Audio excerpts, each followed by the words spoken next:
So these are the kinds of clients that we want to work with. So like a sector like cold storage, I've liked it for 2 or 3 years now. I think people want everything yesterday.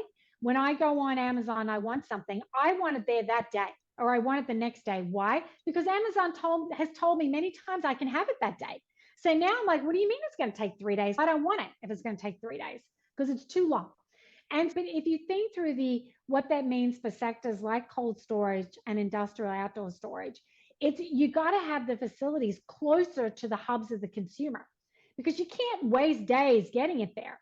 And so I think it's really driven. There's a huge, it's one of the pet love spaces right now for institutional investors is cold storage.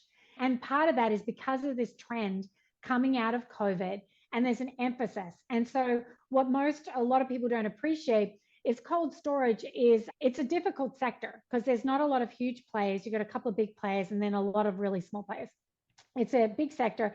It's hard to rehab because it too fights the technology. How much can you have in a cold storage building in a facility that you can operate automated? They're freezing, right? How much can you use mechanical collection, mechanical automation, mechanical processing to access products? Historically, those buildings didn't have any of that stuff.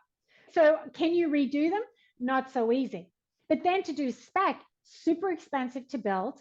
And we all know how much real estate investors love spec development. Not so much. Are you prepared to get through one of these super expensive facilities on the hope that they will come?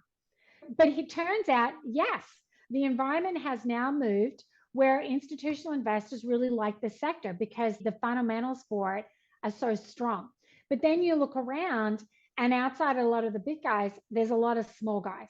So it's a question then of how do you align with a good developer, a good owner operator that doesn't have big institutional backing and doesn't have the long dated track record that you ordinarily would need to make an institutional investment. That will